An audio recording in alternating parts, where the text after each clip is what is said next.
Buon dia, buon tardi, buonanotte iedereen. Welkom terug bij een nieuwe aflevering van de WeConnect podcast. Vandaag ga ik in gesprek met Savino Every.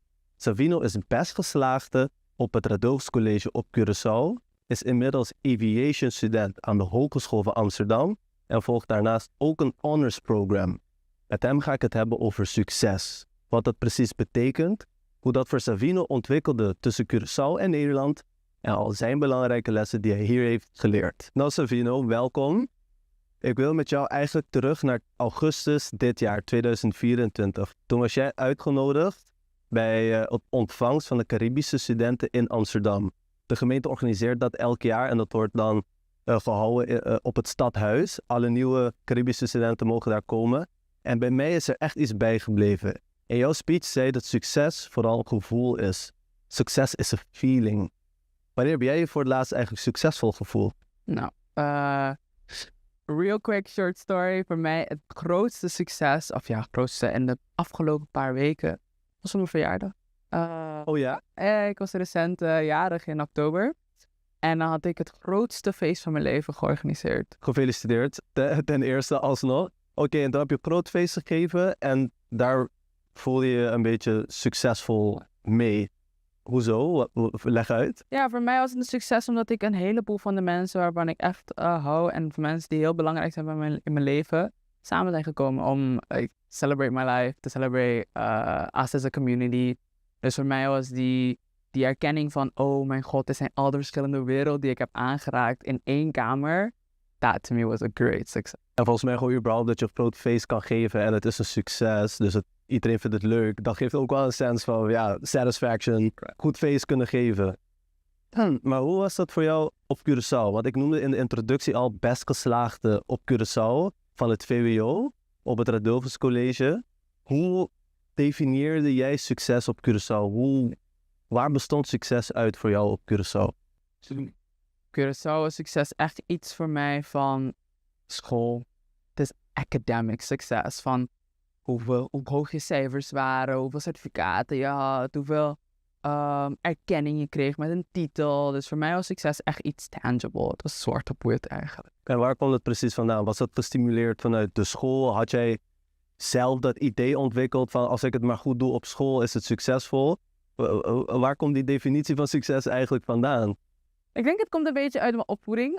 Vooral het feit van education is heel belangrijk. Het is your key to opening doors in the future. Het is je ontwikkeling als persoon.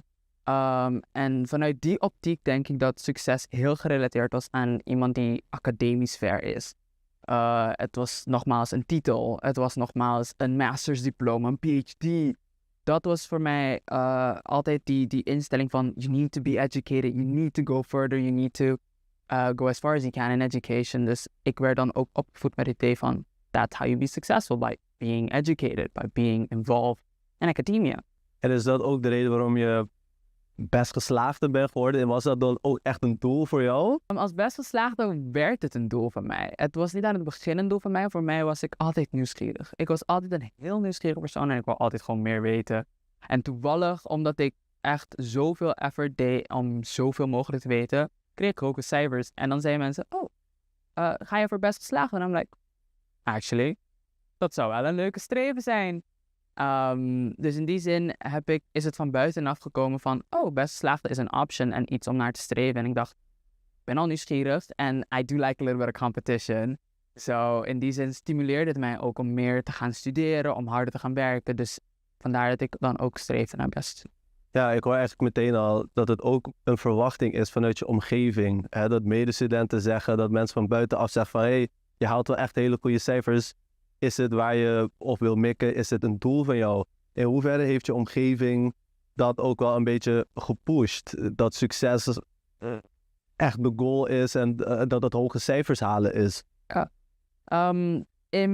Ik denk dat de omgeving ook een heel groot factor in is. Vooral de peer, not pressure, but I say the peer support.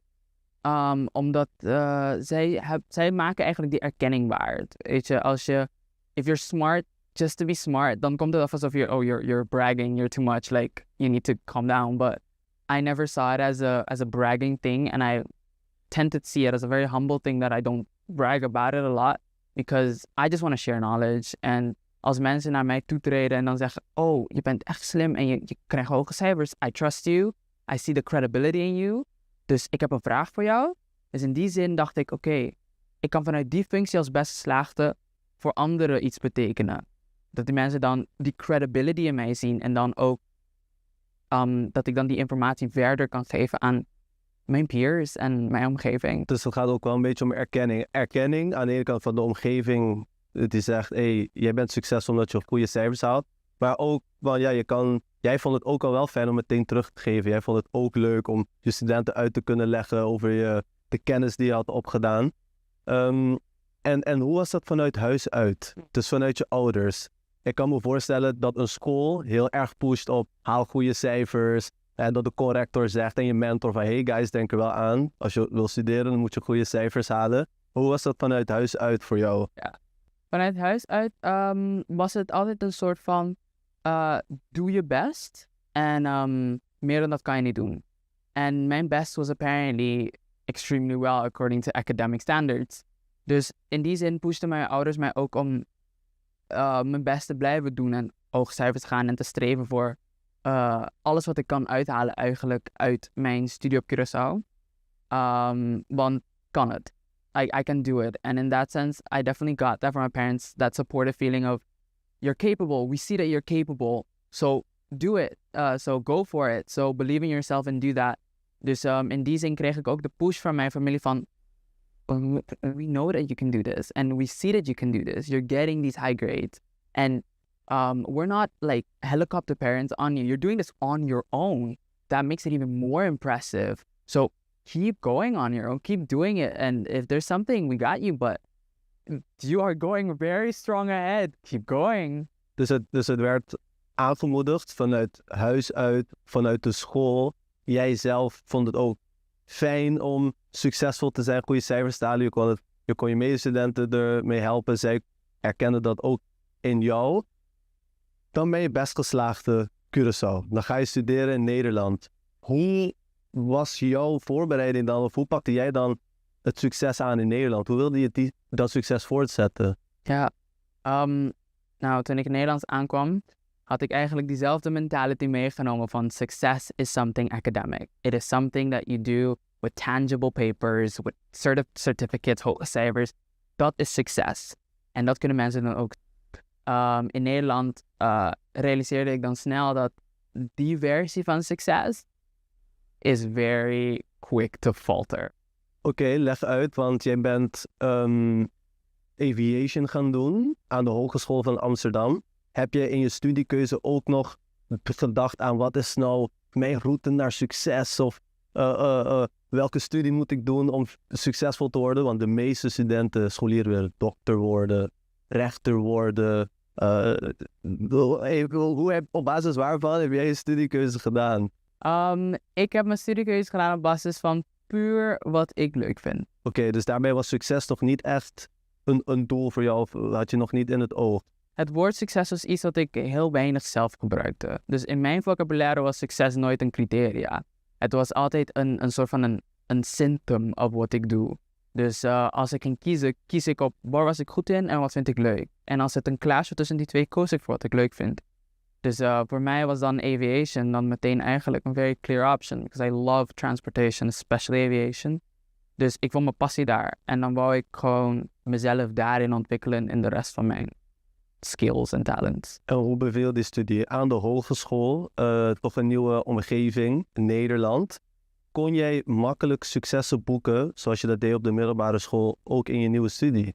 Ja, yes I could. Ik koos voor een HBO-studie en ik kwam oorspronkelijk van een VWO. Dus de theorie op de HBO was makkelijker voor mij.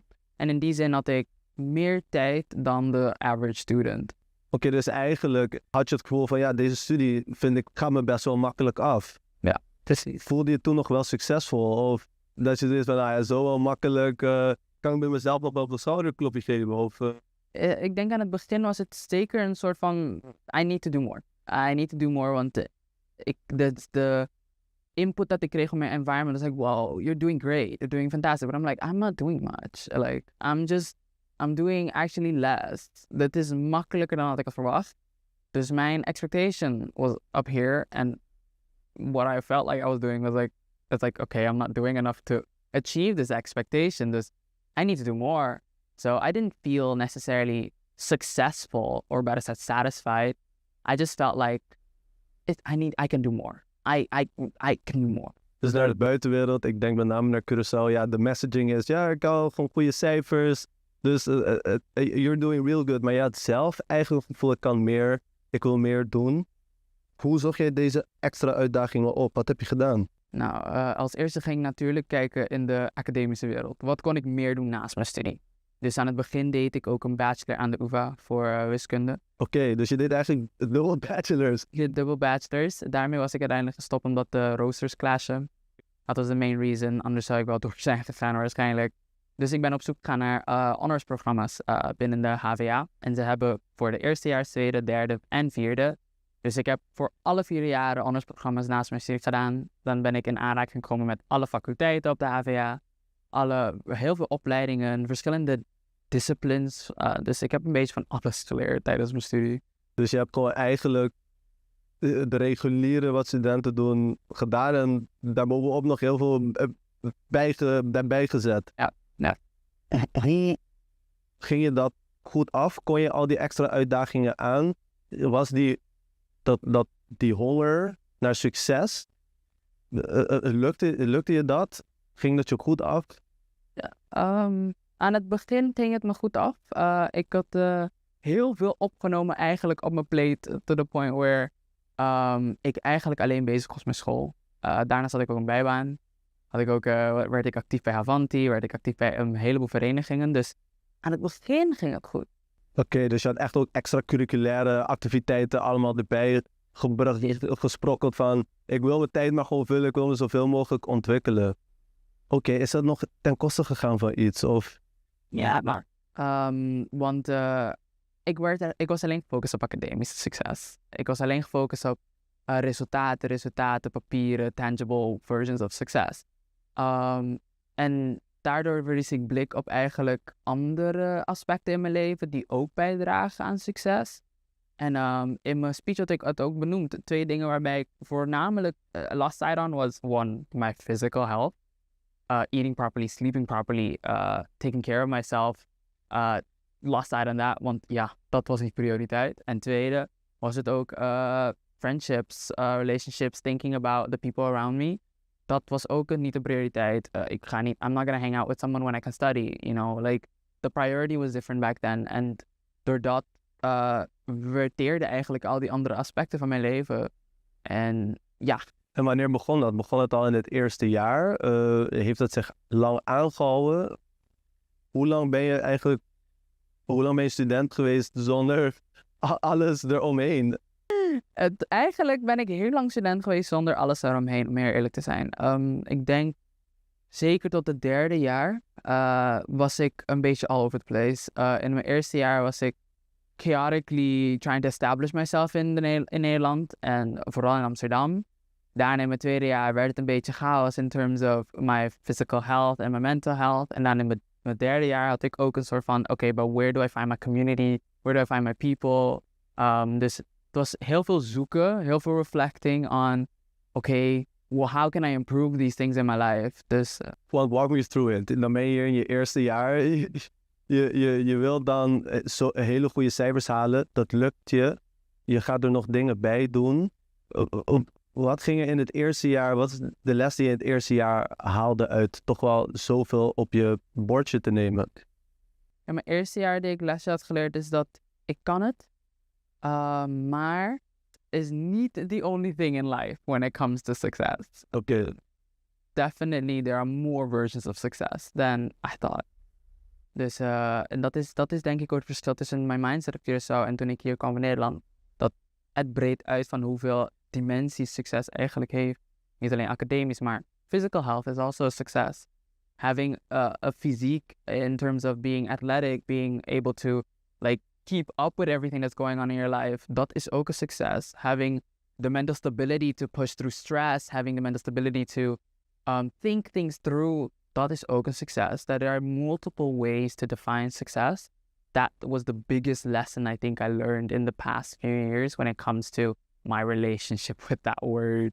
En zijn er specifieke momenten... Want ik kan me voorstellen, op Curaçao heb je al die andere aspecten ook nodig. Je hebt ook relaties nodig, je hebt ook vrienden nodig. Daar doe je ook allemaal een beroep op. Maar waarom ben je er pas achter gekomen in Nederland? Wat was de reden? Hoe ben je daar achter gekomen? Ik denk the key difference is the independence. I feel like in Curaçao is alles een beetje proximity. It's already made in a way for you and you just live by that template that is given to you. Eenmaal hier moet je zelf eigenlijk die template maken. Moet je zelf eigenlijk die effort inzetten om mensen te ontmoeten. Heb je zoveel keuze om prioriteiten te stellen, zowel als het gaat om when do you go to bed, what do you eat, and who do you want to hang out with. These choices are things that I didn't really pay attention to back in Curaçao. And when you have one fixed priority in the Netherlands, dan alles valt eigenlijk in lijn van die priority. En dan vergeet je snel over de andere dingen die vanzelfsprekend zijn. Ik vind dat heel herkenbaar. Ik kan ook nog herinneren op de middelbare school op Curaçao. Toen dacht ik echt bij sommige vrienden, dit zijn mijn life friends, dit zijn mijn best friends. En in Nederland ga ik ze ook elke week blijven zien. Elke maand tenminste. Maar dan merk je dat heel veel relaties die je hebt op Curaçao komen omdat je allemaal verplicht naar dezelfde school gaat. Je doet dezelfde clubjes. Je woont op hetzelfde eiland met maar een paar duizend mensen.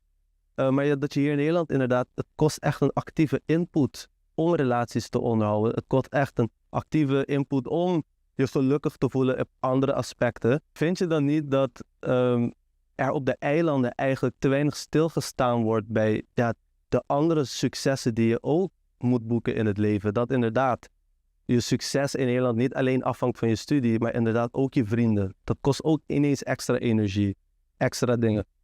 Vind jij dat daar meer stil bij gestaan moet worden op Curaçao bij die voorbereiding? Ja, zeker. Ik vind dat het een heel belangrijk aspect is dat attentie nodig heeft. Want als ik denk aan bijvoorbeeld Havanti, the entire purpose of them is to create a community, is to have that support from your peers and from the islands. En dan gaat het niet echt om academic succes, dan gaat het gewoon als jij als persoon. En hoe voel je je dan binnen eigenlijk such a community en in a bigger community, the Netherlands? Dat wordt nog wel belicht, maar het kan meer. Maar het aspect waar ik denk dat het meest belicht moet worden, zijn de individuele aspecten van that personal victory of how do you take care of your body? What does sleep deprivation do to you? Vitamin D deficiency, what is the effect of that? Weet je? Did you know that vitamin D, want mensen nemen het gewoon hier op alsof, ik heb vitamin D deficiency, ik neem een pil, het komt goed. You can overdose on vitamin D. It's poisonous if you take too much. Dus je moet er echt wel iets over leren en je moet er wat van afweten. En het draagt bij aan hoe je je voelt in andere dingen. Dus als je succesvol wil zijn, ook in je academische ontwikkelingen, dan moet je ook gewoon kennis hebben van hoe je voor jezelf moet zorgen. In die zin is het je moet succes breder bekijken. Look at the whole picture. Want just if you only focus on hoe studeer je het beste, hoe ga je het beste om met je money, hoe ga je het beste om met je tijd. You can be perfect at all these things, but still be failing at being a great student. Maar dat ligt omdat het in een ander aspect van je leven vandaan komt. Ja, precies. En je zegt, er is inderdaad een soort van, dan, naar mijn gevoel nu, een obsessie met wat jij noemt iets tangible, iets tastbaars.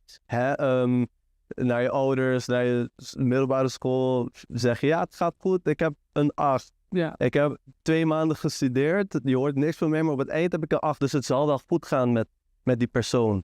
Maar ja, je weet niet, is hij depressief? Is hij verdrietig? Eet hij wel? Ja. Dat zijn allemaal ook belangrijke dingen. Is hij ook wel gelukkig? Hoe komen we daar een beetje van los? Hoe kunnen we daar een beetje van loskomen dat het alleen maar gaat om dat papiertje, alleen maar gaat om dat briefje? Heb jij daar een idee bij? Nou, ik heb een idee, maar ik weet niet in hoeverre het effectief of lukt of realistisch is in die zin. Ik denk het zit op de manier waarop we op elkaar checken of check-in on each other. Want we vragen altijd, ga je met school als eerste? Ja. Je kan ook vragen, misschien om het iets anders te doen, wat heb je vandaag gegeten? Ja. Hoe heb je geslapen vandaag? Ask the question when you check in on someone differently and not put school at the forefront and dan daarna niet verder vragen. Als iemand zegt, het gaat prima op school. Ik heb een 8 gekregen. Oh, that's great. That's fantastic. You're doing great, sweetie.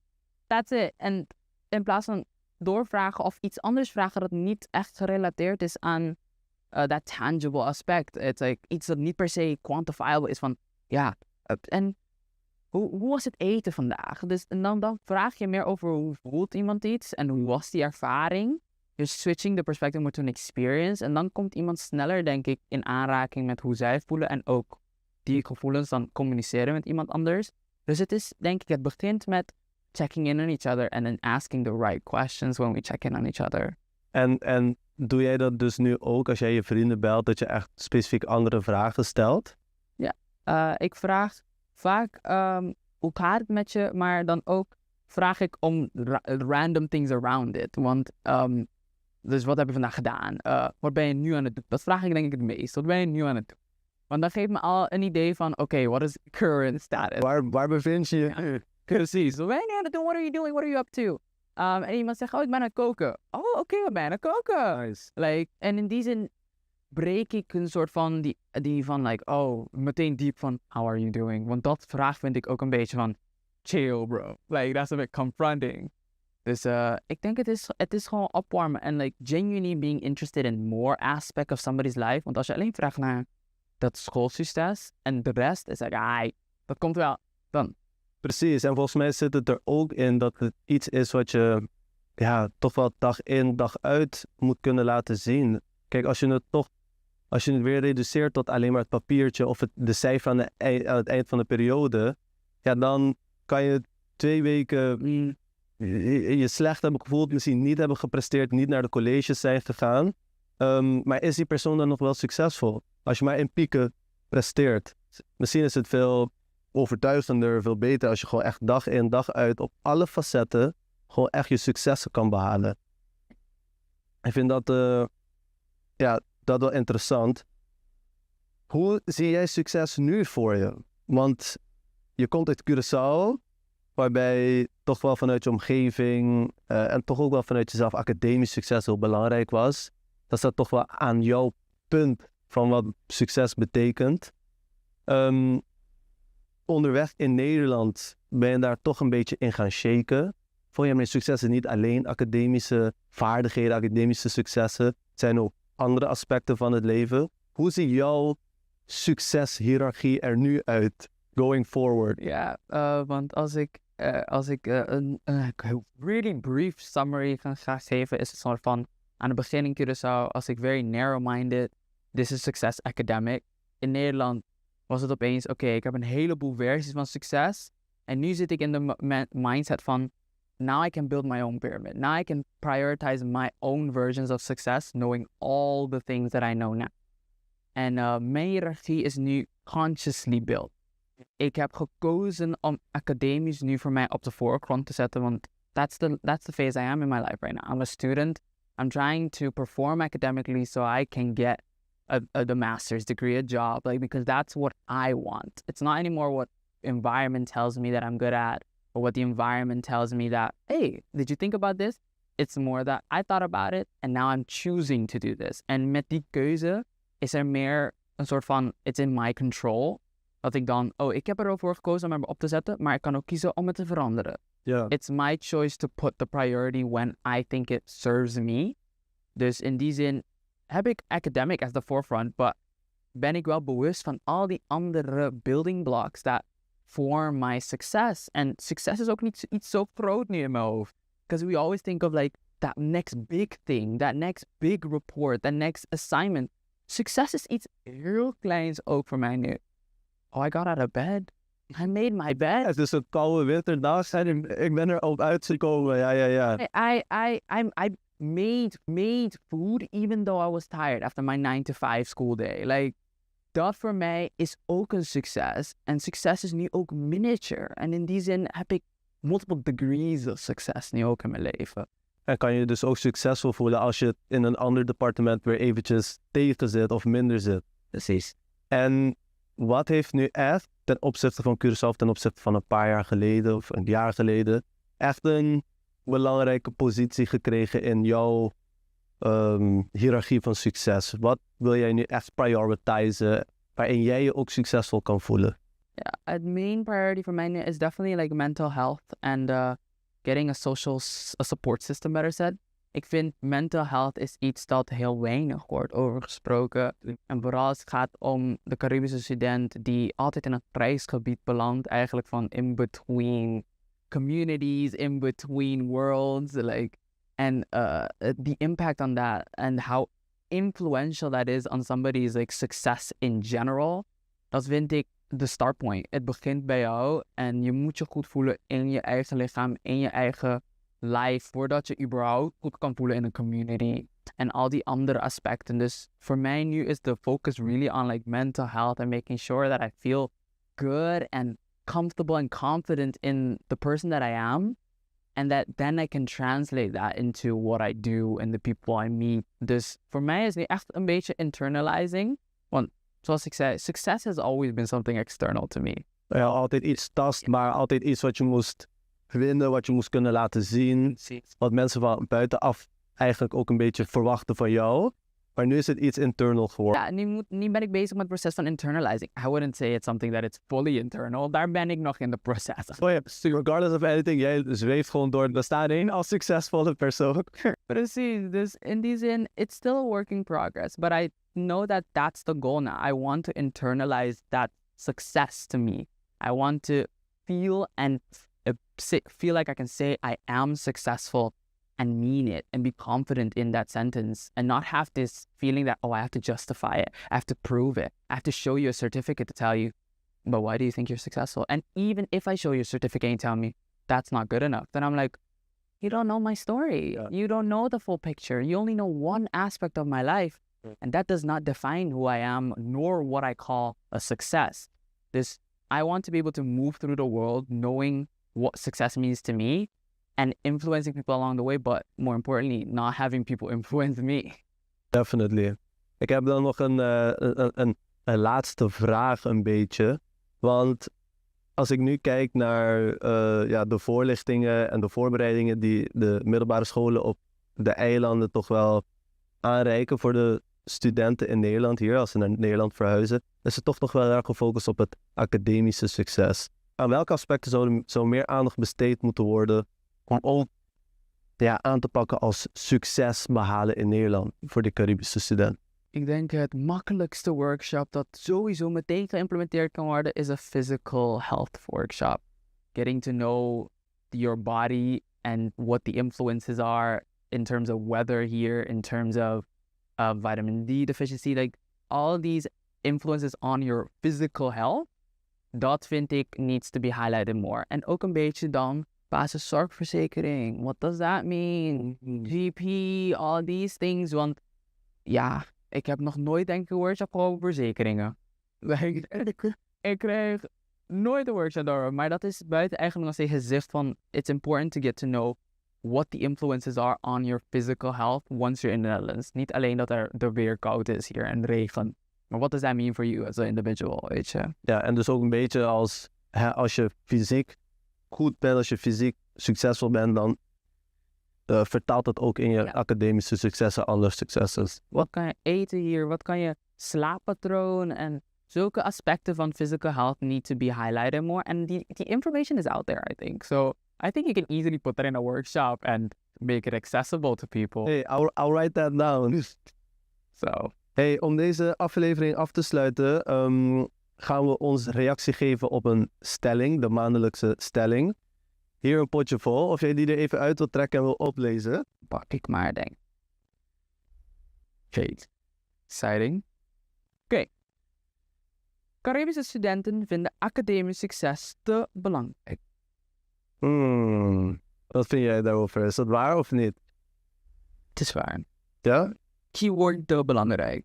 Te belangrijk. Te belangrijk. Too much of anything is not good. En hoe vind je dan bijvoorbeeld dat het belang van academisch succes bij Caribische studenten verhoudt ten opzichte van Nederlandse studenten? Vind je dat het gewoon überhaupt studenten te veel worryen, te veel care over academisch succes? Ik denk dat er wel bij Caribische studenten een hoge druk in die zin liggen van academisch succes dan bij Nederlandse studenten. En daar zijn er meerdere redenen voor. Maar ik denk dat het is gewoon omdat we have more to lose than being here. Ja, je maakt de hele reis eigenlijk met het grootste doel om je toch wel te investeren in jezelf op het gebied van educatie. Maar dan zou het misschien juist een justification kunnen zijn voordat het belangrijker wordt geacht door Caribische studenten. Belangrijker mag, denk ik wel. Dat mag. Alleen, 1, het moet bewust zijn dat je kiest dat het mag. En 2, het moet niet te belangrijk worden. Want het moet niet voorgaan op, education comes first, so I must have all-nighters and forget to eat because I need to get this assignment in. 1 keer mag het. Als het 2, 3, 4 zelfs structureel wordt, dan is die statement opeens een soort van, this is my justification though. I need to be academically successful. Nou, dan is het te belangrijk. Nu is het een beetje, you overshot it. Ja. Dus, Ik kan me daar ook wel in vinden. Ik zou denk ik hou wel van het idee dat eigenlijk alles wel een beetje gebonden aan elkaar is. En dat the way to academic success is gewoon een general succes.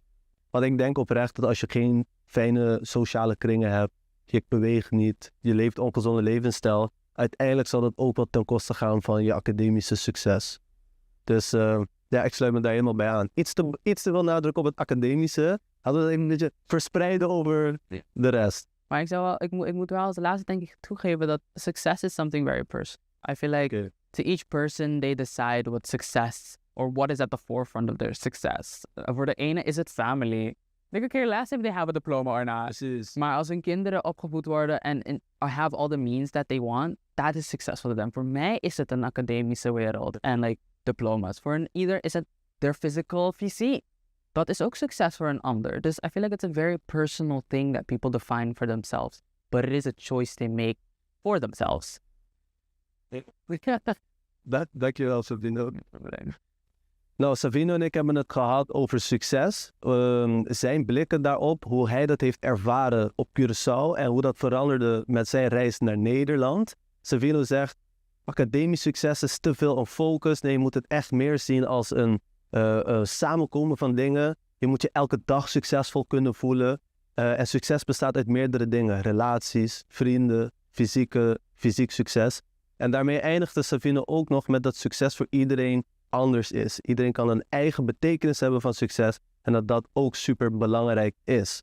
Nou, voor meer van dit soort interessante podcasts, leuke podcasts, informatieve podcasts, volg onze socials, volg ons op Instagram, Facebook.